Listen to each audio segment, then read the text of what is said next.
In this episode of the Iron Empire, we have 1,000 litres of fresh fuel on site. I can fill up at home, no more trips to the servo.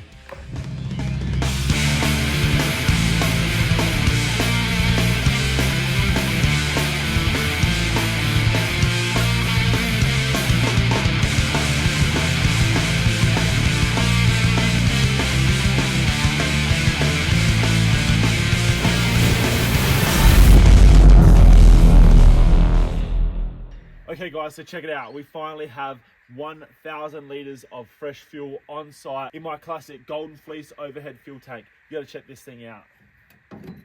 Okay guys, so about 2 years ago, I reckon now, maybe 18 months, I purchased this old classic farm fuel tank. This is a Golden Fleece. Who knows how old this thing is? Old as the hills. This was from a farm down on the Fleurieu Peninsula in South Australia, and it used to hold diesel.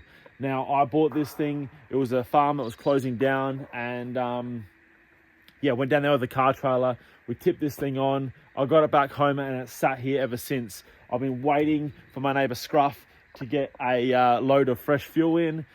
He runs diesel on site and also unleaded petrol, and I thought next time he gets a top up, I want to get filled up too. I took a chance. I dropped the fuel. I checked it. This diesel come out clean, super clear. So this tank, the fact that it had been used relatively regularly, was an absolute bonus.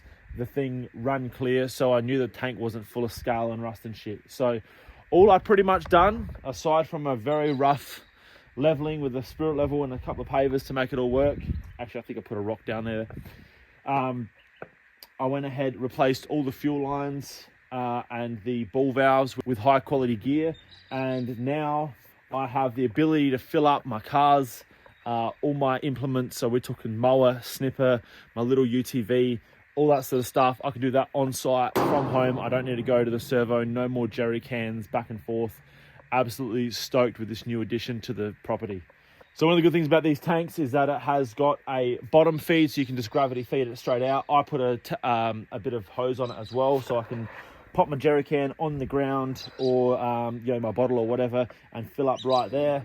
Also, I obviously have the actual trigger with a bit more length on it. I think I ended up with about 4 meters, so I can fill up the car. So I can simply drive in the driveway, down the side here, and then fill up and then drive straight on out.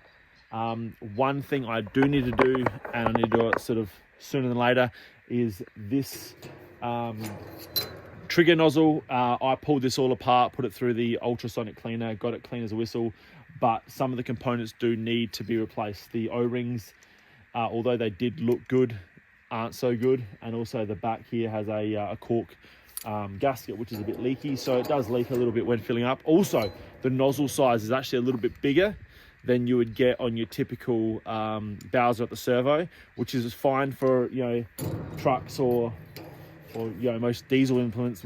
This would have originally ran like a tractor or whatever, but a lot of cars, including the F-Truck here, has a lot smaller inlet, so obviously you can't get the diesel nozzle in the thing and put the wrong fuel in. So I need to change that over because it is a little bit hard to hold the fuel flap open inside the neck and fill that up. Which leads me to this next step. We have a lot to clear here, it's awful. But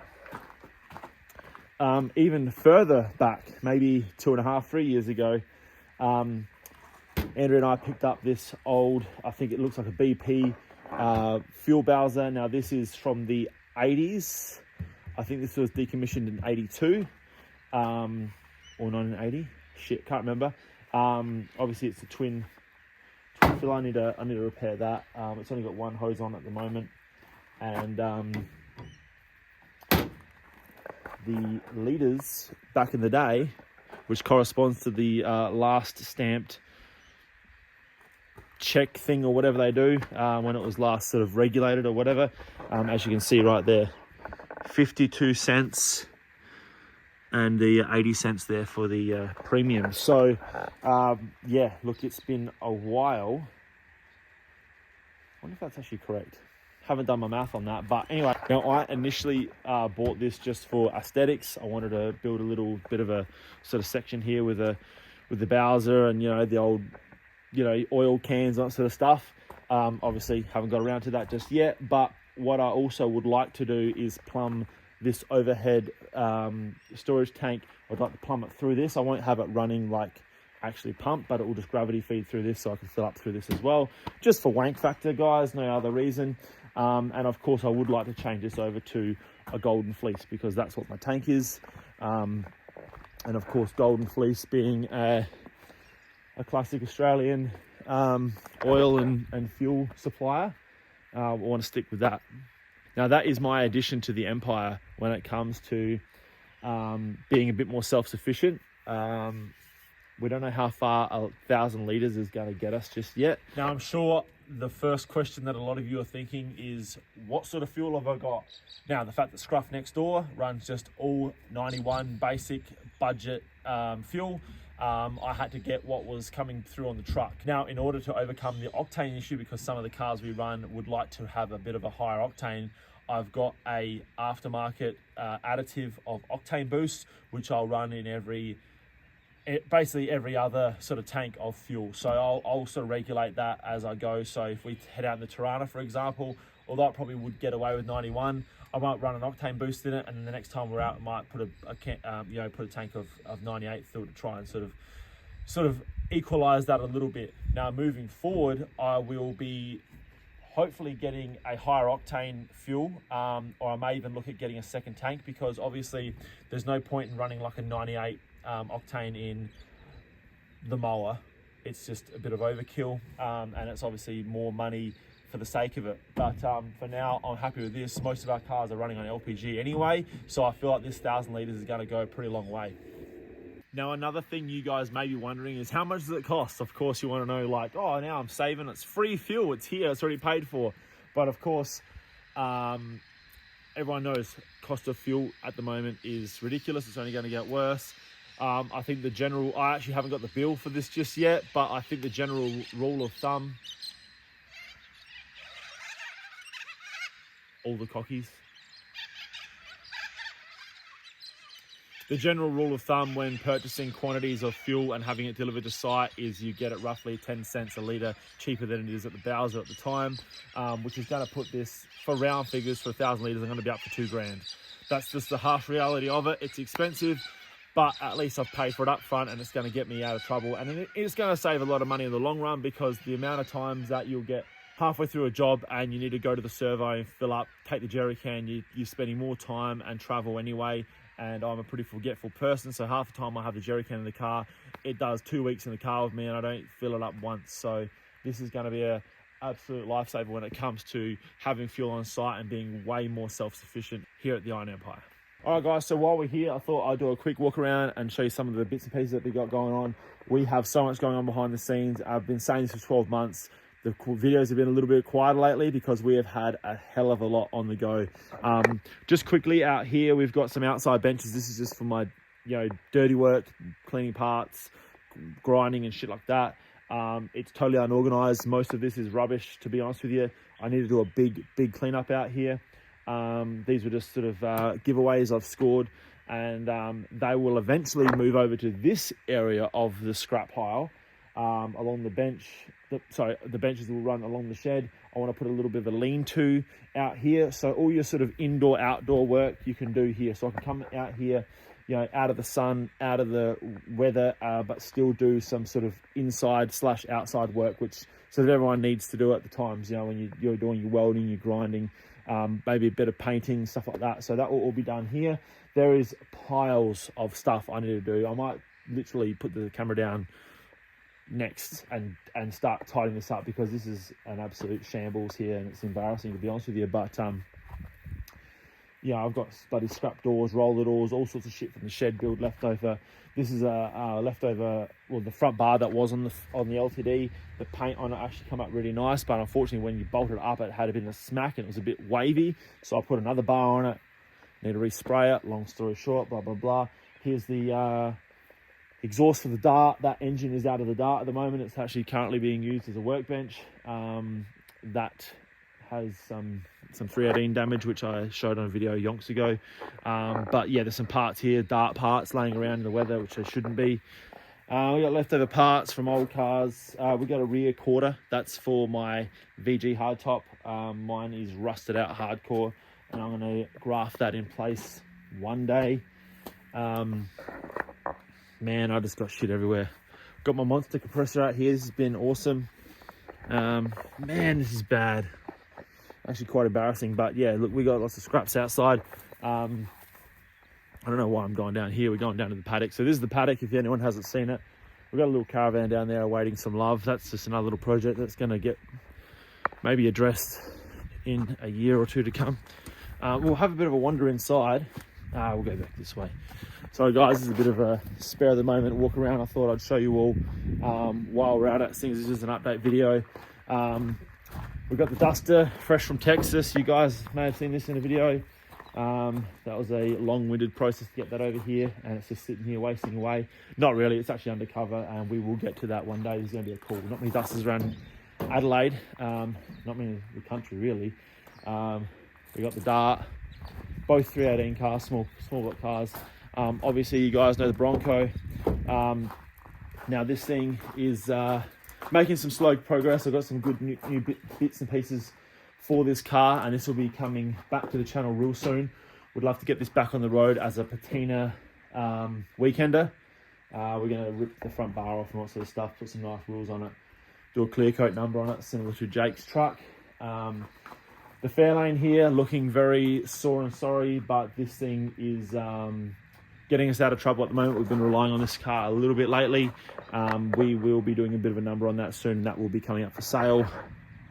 I'm sorry if I haven't got back to a few people on that car. I've just had too much on the go, to be honest with you, and a few people are interested in that. So if you are interested in buying the NC, definitely reach out, because because I lose track of where people have messaged me, and my apologies, but it will still be up for sale soon. I hope that's not shit. I think it's clay. Doesn't smell. God damn it.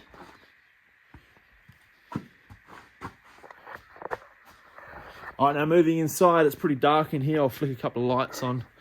All right, well, it's not much better, is it? All right, so we've got the old F6 over in the corner. People have asked about that for ages, but story for another day. We've got the Cortina sitting here. One side hasn't been painted, and I've got to do a bit of reassembly on the interior. Man, I just have not had time. I really want to get that finished. That's also going to be up for sale. If anyone is keen on a really cool sort of retro 80s Cortina style thing, hit me up.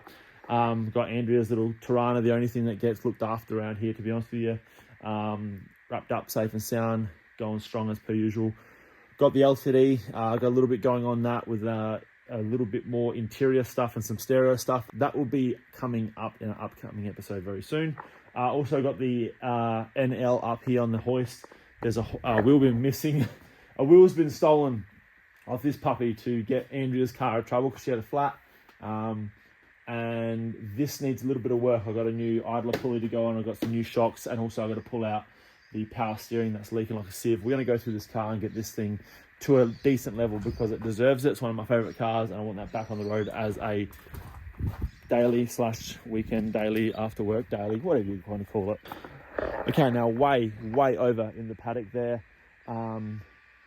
we have the ZH 302 Fairlane, which we dragged over from Scruffs like 4 years ago.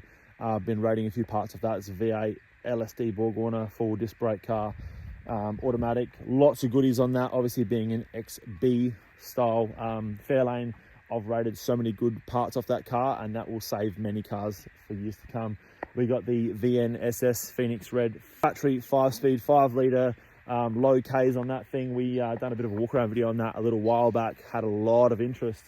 I actually said once again it's for sale like everything else, but no one wanted it. So I'm going to end up putting that back on the road thanks to the team at Raceworks who are helping me with that project. And it's actually going to be a pretty cool car when I finally get around to it. And then we've got a variety of other cars piled up in the corner. But the reason I have been flat out, guys, and the reason you haven't seen a hell of a lot on the channel, no groundbreaking shit in the last 12 months, I guess, is because Andrea and I have been doing a side project. For those who have jumped on, will already know we have another channel called More Than a House, where we are documenting basically the renovation of a little shack that we bought in the Riverland in South Australia. And that has just sucked so much time out of our lives in the last 12, really the last 6 months in particular. Not that I'm complaining, we 100% love this little project, but it has been very taxing on our time. We have missed out on a lot, especially this last season, this last sort of car season coming in.